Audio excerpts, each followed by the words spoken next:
आज का टॉपिक रहेगा आपका area and parameter of basic geometric figure part number 4, जिसमें एक्सरसाइज के क्वेश्चंस हम लोग डिस्कस करेंगे। चलिए बढ़ते हैं आगे और प्रॉब्लम फर्स्ट को यहां पर समझते हैं कि find the area of a triangle whose sides measure 13 centimetre, 14 centimetre and 15 centimetre. त्रिभुज का क्षेत्रफल ज्ञात करो जिसकी भुजाएं 13 सेंटीमीटर, 14 सेंटीमीटर और 15 सेंटीमीटर हो। देखो यहां पर किस तरीके से करोगे, आपको ट्रायंगल की साइड्स दे दी, लेकिन यहां पर अगर आप देख रहे हो तीनों अलग अलग साइड्स आप लोगों को दे रखी है, यानी कि ट्रायंगल की 3 साइड होती है और तीनों डिफरेंट साइड्स आप लोगों को दे रखी है। ठीक है ना, तो मैंने फॉर्मूला बताया था कि जब भी ट्रायंगल की 3 डिफरेंट साइड अलग अलग देंगे तो हीरोज फॉर्मूले से आप लोग ट्रायंगल के एरिया निकाल लोगे। अब बात करेंगे हीरोज फॉर्मूला क्या होता है। हीरोज फॉर्मूला क्या होता है आपको मैंने बताया था, हीरोज फॉर्मूला, ठीक है ना। इसमें एरिया ऑफ ट्रायंगल क्या होता है आप लोगों का, area equal to S into S minus A, या इसको इस तरीके से लिख लो, S into S minus A, S minus B और एस माइनस सी, जहां पर ए बी सी क्या है, sides of triangles, sides of triangles, और एस क्या है यहां पर, सेमी पैरामीटर। कुछ याद आया? अब सेमी पैरामीटर क्या होता है, पैरामीटर का हाफ। अब क्वेश्चन को देख लेते हैं यहां पर सॉल्यूशन, ठीक है ना। अब मुझे ट्रायंगल की साइड यानी एक साइड को ए मान लेता हूं जो कि 13 सेंटीमीटर है, एक को बी मान लेता हूं जो कि 14 सेंटीमीटर है, एक को सी मान लेता हूं जो कि 15 सेंटीमीटर है। अब आपको पता है कि पैरामीटर क्या होता है, तो आपको कि सर पैरामीटर होता है आपका ए प्लस बी प्लस सी। मुझे निकालना क्या है, सेमी पैरामीटर। तो सेमी पैरामीटर आपका क्या होता है, तो सेमी पैरामीटर होता है आपका पैरामीटर का हाफ, यानी कि a प्लस बी प्लस सी का आधा। तो a क्या है आप लोगों का 13 है, b 14 है और c 15 है। 13 प्लस 14 प्लस 15 बटे 2, 13 और 14 27 और 15 42 बटे 2, यानी आपकी सेमी पैरामीटर जिसको स्मॉल एस से डिनोट करते हैं वो 21 सेंटीमीटर निकलकर आ गई। अब एरिया का फॉर्मूला निकालेंगे, एरिया का फॉर्मूला लिखेंगे यहां पे, जो कि s into S minus A, S minus B और एस माइनस सी होता है। तो भाई एस आपका क्या निकला, सेमी पैरामीटर 21। तो 21 इंटू ए कितना है आप लोगों का 13, और 21 माइनस बी कितना है आपका 14, और 21 सी कितना है आप लोगों का 15। तो यहां से निकल कर आएगा स्क्वायर रूट के अंदर 21 इंटू 21 में से 13 जाएगा तो 8 आएगा, 21 में से 14 जाएगा तो 7 आएगा, 21 में से 15 जाएगा तो 6 आ जाएगा। यहां तक बात समझ में आ गई। तो ये आपका निकल कर कितना आ जाएगा, ध्यान से देखो, इस 21 को एज इट इज रखो, 21 गुणा इस 8 को भी एज इट इज रखो, 7 गुणा 6 को पता कैसे लिखो, इसको लिख दो 7, 6 को लिख दो 3 गुणा 2। अब देखो आपका क्या निकल कर आएगा, 21 और 7 21, 21 गुणा 21 में से 21 बार आएगा, 8 गुणा 2 16, 16 में से 4 बार आएगा, तो 21 गुणा 4 यानी 84 सेंटीमीटर स्क्वायर। तो area of triangle is equal to 84 centimetre square निकल कर आएगा, जो कि ए ऑप्शन में आप लोगों को यहां पर दे रखा। तो A is the correct answer of this question. Clear हो गई बात, इस तरीके से आप लोग यहां पर कर सकते हो। बात समझ में आ रही है? चलिए जी आगे बढ़ते हैं और प्रॉब्लम सेकंड को यहां पे समझते हैं। The area of triangle form by sides of length 3 centimetre, 4 centimetre और 5 सेंटीमीटर।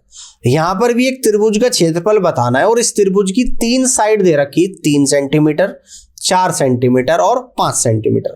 तो 2 तरीके से हम लोग यहां पर कर सकते हैं। 2 तरीके से कैसे करेंगे, एक तो करेंगे हीरोज फॉर्मूले से। तो सबसे पहले मैं हीरोज फॉर्मूले से बता देता हूं। अगर ट्रायंगल की 3 साइड है, यानी कि मेथड नंबर 1 के बारे में हम लोग यहां पर डिस्कस कर लेते हैं। मेथड नंबर 1, जिसको मैं एक को मान लेता हूं ए जो कि 3 सेंटीमीटर है, दूसरी को बी जो कि 4 सेंटीमीटर है, तीसरी को सी जो कि 5 सेंटीमीटर है। अब मैं निकालूंगा semi parameter. Semi parameter semi, जिसको स्मॉल एस से डिनोट करते हैं, और ये होता है आप लोगों का a plus b plus c by 2, यानी 3 प्लस 4 प्लस 5 बटे 2 के बराबर, यानी कि 6 सेंटीमीटर होगा। ठीक है ना। तो एरिया का जो फॉर्मूला आता है वो है आप लोगों का स्क्वायर रूट के अंदर s into S minus A, S minus B और s माइनस सी।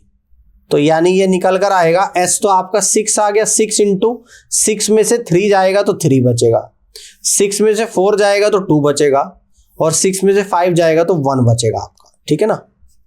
अब देखो यहां पर कितना आ गया, 6 18 दूनी 36, स्क्वायर रूट ऑफ 36 जो कि 6 सेंटीमीटर स्क्वायर के बराबर होगा।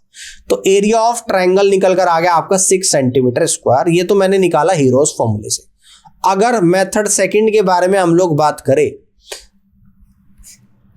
आपको ट्रायंगल की साइड 3 4 और 5 दे रखी है, तो पाइथागोरस थ्योरम लगा के देखेंगे, यानी जो सबसे बड़ी साइड है 5 का स्क्वायर, जो कि 3 का स्क्वायर प्लस 4 के स्क्वायर, बाकी दो साइड्स के स्क्वायर के सम है के बराबर अगर आ जाएगा 9 प्लस 16, यानी कि 25 बराबर 25 आपका निकल कर आ गया। ठीक है ना। तो दैट मीन्स कि ये आप लोगों का एक राइट एंगल ट्रायंगल है, और राइट एंगल ट्रायंगल का एरिया क्या होता है, ये होता है 1/2 बेस इंटू हाइट। और राइट एंगल ट्रायंगल में बेस क्या बनेगा आप लोगों का, यानी कि 3 और 4, इसमें से कोई एक बेस होगा और एक हाइट होगी। तो यानी कि 1/2 गुणा 3 गुणा 4 निकल कर आएगा, क्योंकि 5 आपका हाइपोटेन्यूज है। 5 क्या है आप लोगों का, हाइपोटेन्यूज है। ठीक है ना। बात समझ में आ गई इस तरीके से। ये आप लोगों का क्या निकल कर आता है, h square equal to p square plus b square का फॉर्मूला मैंने यहां पे लगाया है। ठीक है ना। तो p और b में p कितना है, 3 है, और फॉर्मूला क्या होता है 1/2 बेस इंटू हाइट, यानी कि 1/2 b इंटू एच होगा। 2 से 4 2 बार, यानी कि 6 सेंटीमीटर स्क्वायर आप लोग यहां पर निकल कर आएगा। और इस तरीके से आप लोग यहां से कह सकते हैं कि b is the correct answer of this question. Clear जी, कर लोगे इस तरीके से। आगे बढ़ते हैं। यहां पर ये हीरोज फॉर्मूले से निकाल रखा, आप पाइथागोरस थ्योरम से भी निकाल सकते हो। ठीक है। अब प्रॉब्लम नंबर 3 को हम लोग यहां पर समझते हैं कि 3 sides of a triangular field are 20 centimetre, 21 metre, metre में दे रखी है, 29 metre long respectively. The area of the field is, एक त्रिभुजाकार मैदान है जिसकी 3 भुजाएं 20 मीटर, 21 मीटर और 29 मीटर लंबी है। इस मैदान का क्षेत्रफल बताना है कि कितना होगा। अब देखो सबसे पहले हम लोग क्या करेंगे, इसको परपेंडिकुलर मान लेते हैं, इसको बेस मान लेते हैं और इसको हाइट मान लेते हैं। तो यहां पर फॉर्मूला लगाते हैं h square equal to p square plus b square. तो h ली है मैंने 29 का स्क्वायर, p ली है मैंने 20 का स्क्वायर, ठीक है, इक्वल टू 20 का स्क्वायर, और b लिया है मैंने 21 का स्क्वायर। तो 29 का स्क्वायर यानी 841, 20 का स्क्वायर यानी कि 400 और 21 का स्क्वायर 441। तो 841 इक्वल टू 841, यानी कि दोनों एक दूसरे के बराबर निकल कर आ गया। तो दैट मीन्स कि ये एक राइट एंगल ट्रायंगल की साइड्स है, और राइट एंगल ट्रायंगल का एरिया क्या होता है, 1/2 बेस इंटू हाइट के बराबर होता है। तो 1/2, ठीक है ना। राइट एंगल ट्रायंगल का एरिया होता है 1/2 परपेंडिकुलर इंटू बेस के बराबर, ठीक है ना। क्योंकि जब राइट एंगल ट्रायंगल इस तरीके से आप लोगों का बनेगा, ये मान लो कि ABC एक राइट एंगल ट्रायंगल है, ये तो इसका बेस है, ये परपेंडिकुलर है, ये हाइट है, ठीक है ना। तो 1/2 परपेंडिकुलर यानी कि 20, बेस यानी कि 21, 2 से 20 10 बार जाएगा, 10 गुणा 21 यानी कि 210 मीटर स्क्वायर के बराबर होगा, 210 मीटर स्क्वायर के बराबर होगा। इस तरीके से आप लोग कर लोगे। अगर आपको ये बात समझ में नहीं आ रही तो आप हीरोज फॉर्मूले से भी इस क्वेश्चन को निकालोगे तो तब भी आपका आंसर निकलेगा।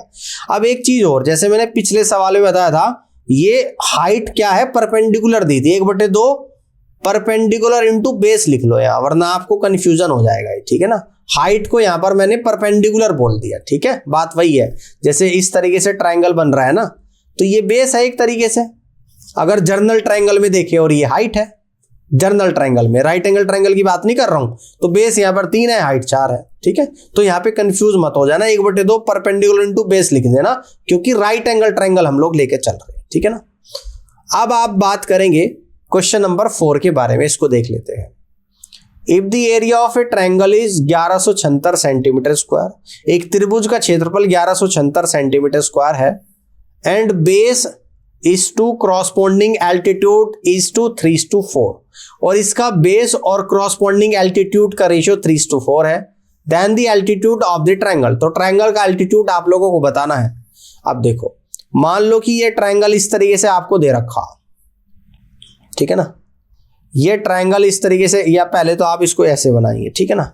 आपको क्या दे रखा, आपको ट्रायंगल का एरिया दे दिया और आपको बेस और एल्टीट्यूड, इसको मैं ले लेता हूं 3x और इसको मैं ले लेता हूं 4x, है ना।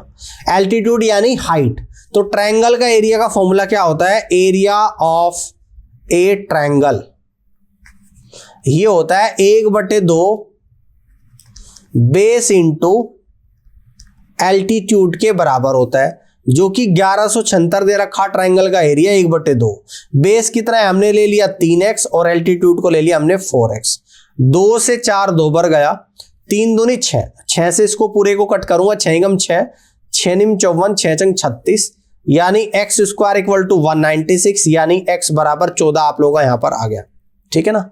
अगर अब x 14 आ गया तो एल्टीट्यूड आपसे पूछता है, तो यहां से कह दूंगा कि लेंथ ऑफ एल्टीट्यूड जो कि 4x है और x की वैल्यू 14 है, तो 4 × 14 = 56 सेंटीमीटर आपकी निकल कर आ जाएगी लेंथ ऑफ एल्टीट्यूड। तो इस तरीके से आप लोग कहेंगे कि D is the right answer of this question, D option सवाल का करेक्ट आंसर यहां पर बनेगा, ठीक है ना।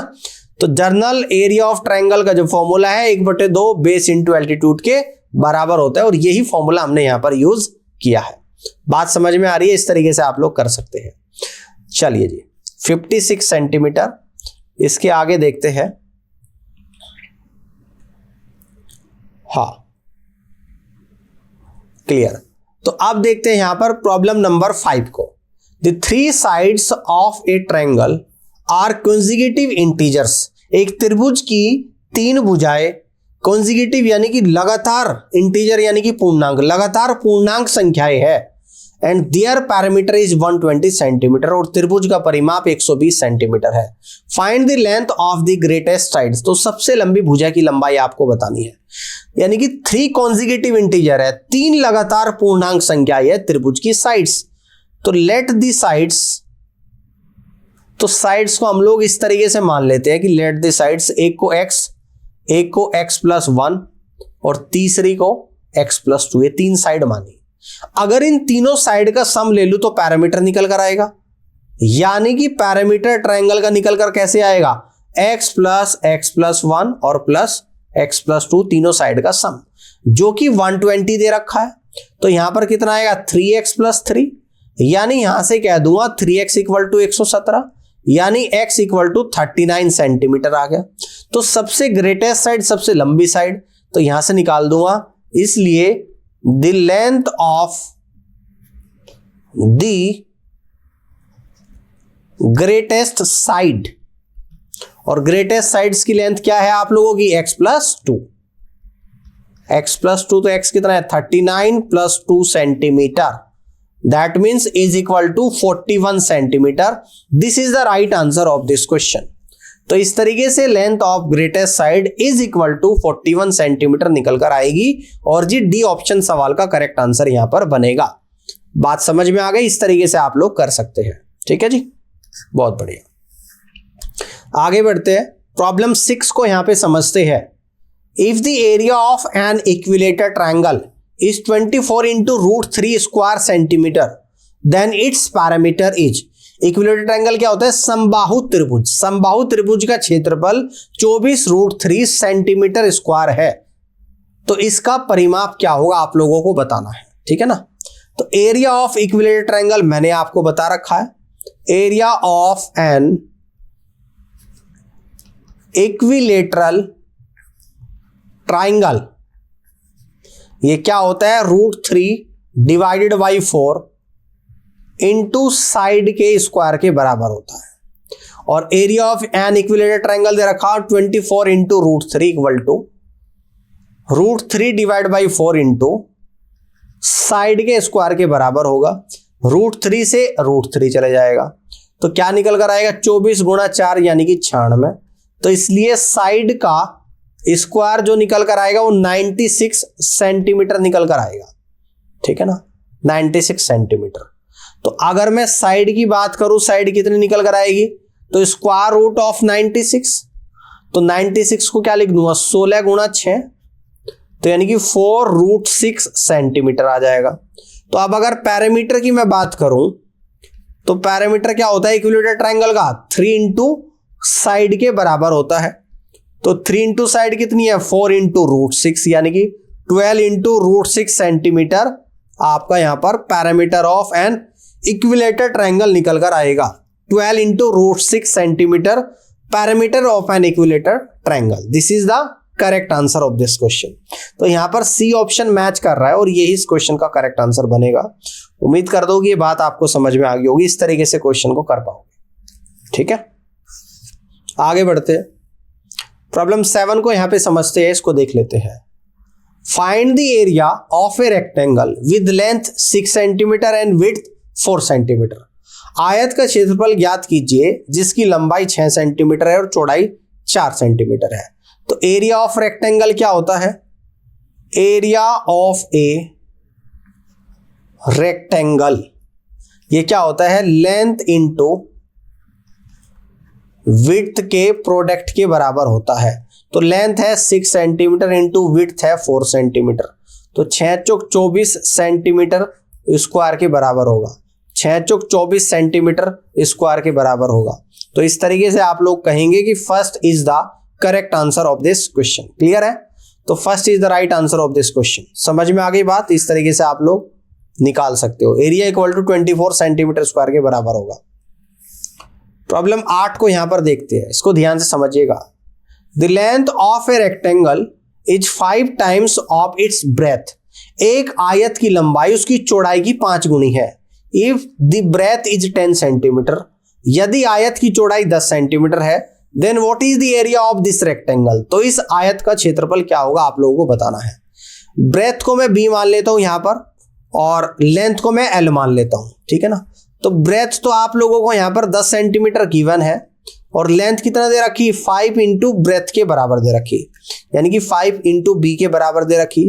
तो 5 इंटू 10 यानी हम लोग कह देंगे यहां पर 50 सेंटीमीटर लेंथ आ जाएगी। तो अब रेक्टेंगल का एरिया निकालेंगे तो एरिया क्या होता है l इंटू बी के बराबर होता है।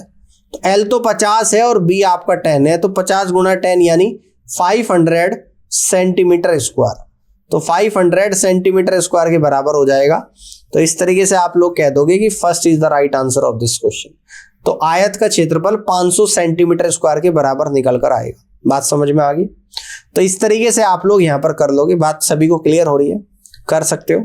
चलिए आगे बढ़ते हैं, तो प्रॉब्लम 9 को यहां पे समझते हैं। देखिएगा यहां पे क्या दे रखा, the parameter of a square is equal to the parameter of a rectangle. कह रहा है कि वर्ग का परिमाप आयत के परिमाप के बराबर है and the latter has a width of 12 centimetre. और एंड द लेटर बाद में इसकी विड्थ दे दी आप लोगों को 12 सेंटीमीटर। किसकी विड्थ है भाई, विड्थ तो आपकी रेक्टेंगल की तो होती है, स्क्वायर की तो साइड्स होती है, रेक्टेंगल की लेंथ होती है और विड्थ होती है। तो इसका मतलब विड्थ जो रेक्टेंगल की है वो 12 सेंटीमीटर है। The area of the square is 400 centimetre square. तो स्क्वायर का एरिया दे दिया 400 centimetre square. Find the area of the rectangle, rectangle का एरिया आपको बताना है। अब देखो ध्यान से समझिएगा, सबसे पहले तो आप मुझे ये बताओ कि एरिया ऑफ रेक्टेंगल का क्या फॉर्मूला होता है, एरिया ऑफ स्क्वायर। तो एरिया ऑफ स्क्वायर का फॉर्मूला होता है साइड स्क्वायर के बराबर, और एरिया ऑफ स्क्वायर दे रखा 400 centimetre square equal to side के स्क्वायर के बराबर दे रखा है। तो अगर यहां से मैं साइड निकालूं तो साइड निकल कर आएगी स्क्वायर रूट के अंदर 400 सेंटीमीटर स्क्वायर। तो 400 के स्क्वायर रूट करूंगा तो 20 सेंटीमीटर आ जाएगा। तो यानी कि स्क्वायर की साइड तो निकल कर आ गई 20 सेंटीमीटर। अब अगर पैरामीटर निकालूं मैं स्क्वायर का, यानी कि पैरामीटर ऑफ स्क्वायर, तो ये क्या होता है 4 इंटू साइड के बराबर होता है। तो 4 इंटू साइड कितनी है 20 सेंटीमीटर, यानी 80 सेंटीमीटर के बराबर हो जाएगा पैरामीटर ऑफ स्क्वायर। अब आपको पता है कि जो भी स्क्वायर का पैरामीटर है उसी के बराबर है किसका, एरिया का पैरामीटर। तो यहां से कह दूंगा इसलिए पैरामीटर ऑफ रेक्टेंगल ये भी कितना निकल कर आएगा, 80 सेंटीमीटर स्क्वायर। और एरिया ऑफ पैरामीटर का फॉर्मूला क्या होता है, 2 इंटू लेंथ प्लस ब्रेथ के सम के बराबर होता है, 2 इंटू लंबाई प्लस चौड़ाई के बराबर होता है, जो कि 80 सेंटीमीटर के बराबर है। और आपको अभी बताया था कि विड्थ यानी कि चौड़ाई 12 सेंटीमीटर दे रखी है, तो यहां से इस 2 से तो 80 को कट कर दूंगा 40 बार, और लेंथ प्लस चौड़ाई 12 दे रखी इक्वल टू 40। तो यहां से मैं लेंथ कह दूंगा कि 28 सेंटीमीटर निकल कर आ जाएगी इसकी लेंथ रेक्टेंगल की, ठीक है ना। अब मुझे एरिया ऑफ रेक्टेंगल यहां पर निकालना है, ध्यान से समझते रहना step by step. Area of a rectangle जो कि क्या निकल कर आएगा, लंबाई गुणा चौड़ाई के बराबर। तो लंबाई क्या निकल कर आई है 28, और चौड़ाई कितनी थी जो गिवन थी 12। तो देखो कितना निकल कर आएगा, 12 अट्ठे 96, 9 बचेगा, 12 दूनी 24 और 9 33, 333 सेंटीमीटर स्क्वायर। तो इस तरीके से एरिया ऑफ रेक्टेंगल आपका निकल कर आएगा 336 सेंटीमीटर स्क्वायर। तो आप लोग यहां से कह सकते हैं कि D is the correct answer of this question. बहुत अच्छा क्वेश्चन था, स्टेप बाय स्टेप एक बार ध्यान से देखिएगा। सबसे पहले आपको एरिया ऑफ स्क्वायर गिवन है, उससे आप लोग साइड ऑफ स्क्वायर निकाल लोगे 20 सेंटीमीटर। अगर स्क्वायर की साइड निकल गई तो पैरामीटर निकल जाएगा 4 इंटू साइड यानी 80 सेंटीमीटर। जो पैरामीटर स्क्वायर का वही रेक्टेंगल का है, और रेक्टेंगल की चौड़ाई आपको दे रखी तो यहां से लेंथ निकाल दूंगा। अब अगर आपको रेक्टेंगल की लंबाई और चौड़ाई दोनों पता है तो रेक्टेंगल का क्षेत्रफल होता है लंबाई गुणा चौड़ाई। लंबाई 28 है जो अभी निकाली है, चौड़ाई गिवन थी क्वेश्चन में 12, तो 28 गुणा 12 यानी कि 336 सेंटीमीटर स्क्वायर के बराबर होगा। क्लियर, चलिए अब आगे बढ़ते हैं, प्रॉब्लम 10 को यहां पे समझते हैं। The difference between the length and the breadth of a rectangle is 16 centimetre. एक आयत की लंबाई और चौड़ाई के बीच का अंतर 16 सेंटीमीटर है। If its parameter is 188 centimetre, यदि इसका परिमाप 188 सेंटीमीटर है, then what is its area, तो इसका क्षेत्रफल क्या होगा। देखो लंबाई और चौड़ाई के बीच का अंतर तो 16 सेंटीमीटर है, ठीक है ना, समझ में आ गई बात। और पैरामीटर ऑफ रेक्टेंगल क्या होता है, इसको इक्वेशन नंबर 1 कह देता हूं मैं यहां पे। अब बात करेंगे हम लोग पैरामीटर ऑफ रेक्टेंगल। तो पैरामीटर ऑफ रेक्टेंगल क्या होता है, 2 इंटू एल प्लस बी के बराबर होता है, ठीक है। और कितना दे रखा parameter of rectangle, 188 centimetre equal to 2 into L plus B. तो 2 से 188, 2 9 18, 2 चौक 8, यानी कि यहां से कह दूंगा कि L प्लस बी आपका निकल कर आ गया 94 सेंटीमीटर। ये आप लोगों की इक्वेशन नंबर 2 बन गई, ठीक है। अब दोनों इक्वेशन को सोल्व करेंगे, इसके नीचे लिख दूंगा L minus B equal to 16 centimetre, ये आप लोगों की फर्स्ट इक्वेशन है। अब दोनों इक्वेशन को यहां पर सोल्व करेंगे और पहली और दूसरी इक्वेशन को यहां पर ऐड करेंगे। क्या करेंगे, फर्स्ट को और सेकंड इक्वेशन को ऐड करेंगे। तो b से b कटेगा यानी कि 2l इक्वल टू 194 और प्लस 16 110 सेंटीमीटर, यानी l बराबर 55 सेंटीमीटर आप लोगों का यहां पर आ जाएगा। अब अगर l बराबर 55 आ गया तो यहां से मैं कह दूंगा फ्रॉम इक्वेशन 1, पहली इक्वेशन से l माइनस बी बराबर 16 सेंटीमीटर है और l बराबर 55 रख दूंगा। 55 माइनस बी बराबर 16 यानी कि b बराबर 39 सेंटीमीटर, यानी कि रेक्टेंगल की ब्रेथ भी निकल कर आ गई और लेंथ भी। तो अब हमें क्या निकालना है, एरिया। तो एरिया क्या होता है, L इंटू बी के बराबर होता है, जो कि 55 इंटू 39 है। तो सोल्व करेंगे, 5 9 45 का 5 तो 4 बचेगा, 5 × 15 और 9 × 45, 45 15 60 और 4 64 का 4 तो 6 बचेगा, और 5 × 15 और 15 6 आपका 21 आ जाएगा। तो आपका निकल कर आ गया 2145 और 2145 सेंटीमीटर स्क्वायर। तो यह आपका एरिया ऑफ रेक्टेंगल निकल कर आ गया 2145 सेंटीमीटर स्क्वायर। तो इस तरीके से आप लोग कह दोगे कि B is the right answer of this question. Area of rectangle is equal to 2145 centimetre square के बराबर आएगा। इस तरीके से कर लोगे। चलिए आगे की तरफ बढ़ते हैं। ठीक है, 2145 सेंटीमीटर स्क्वायर। और प्रॉब्लम 11 को यहां पे समझते हैं। The length of each side of a square is twice the radius of circle. यहां पर यह कह रहा है कि वर्ग की प्रत्येक भुजा की लंबाई वृत्त की त्रिज्या के दोगुनी के बराबर है। If the radius of circle is 7 centimetre, अगर वृत्त की त्रिज्या 7 सेंटीमीटर है, then what is the difference between the area of the square and the circle. तो वर्ग के क्षेत्रफल और वृत्त के क्षेत्रफल के बीच का अंतर ज्ञात कीजिएगा।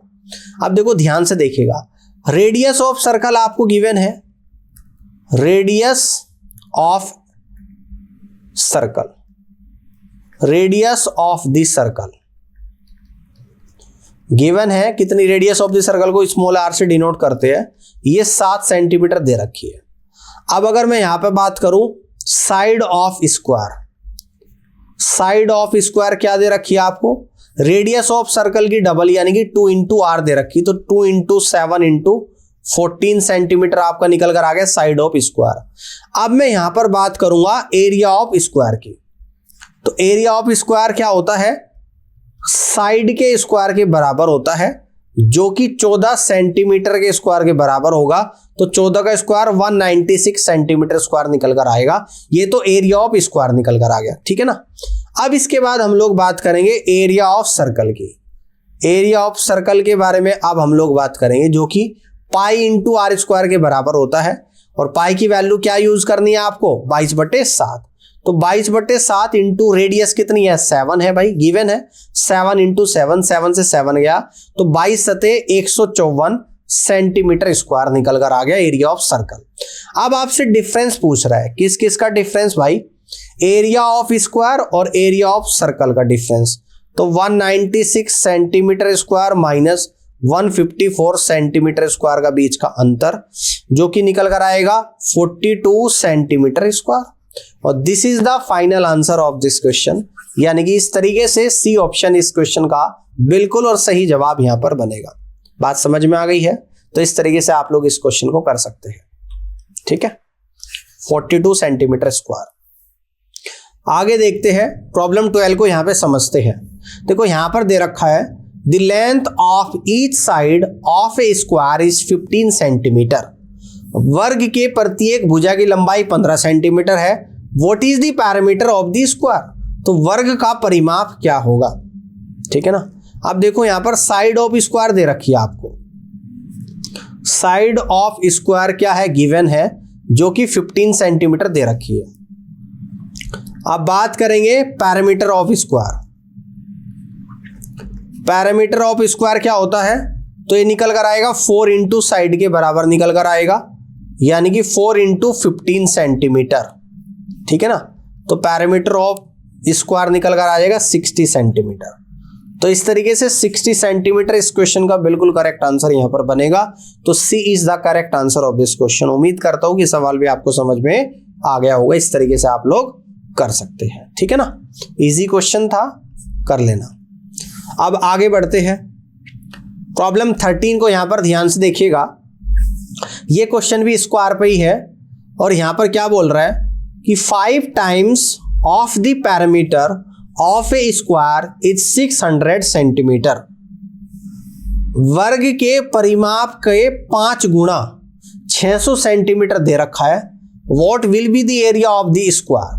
तो वर्ग का क्षेत्रफल क्या होगा आप लोगों को बताना है। ठीक है ना। तो सबसे पहले तो आप मुझे यहां पे बताओ कि पैरामीटर ऑफ स्क्वायर क्या होता है। Parameter of a square, parameter of a square, तो ये क्या होता है, 4 इंटू साइड के बराबर होता है। ठीक है ना। और पैरामीटर ऑफ स्क्वायर दे रखा कितना, 600 सेंटीमीटर। ठीक है ना, 600 सेंटीमीटर। बात समझ में आ रही है। अब जो 600 सेंटीमीटर किसके बराबर है, पैरामीटर के 5 गुणे के बराबर। और पैरामीटर क्या है आप लोग, 4 इंटू साइड, इसका भी 5 गुणे के बराबर है 600 सेंटीमीटर। अब देखो 5 से कट कर दूंगा, 5 कम 5, 5 दूनी 10 और 0, और 4 से कट कर दूंगा, 4 3 12 यानी कि 30।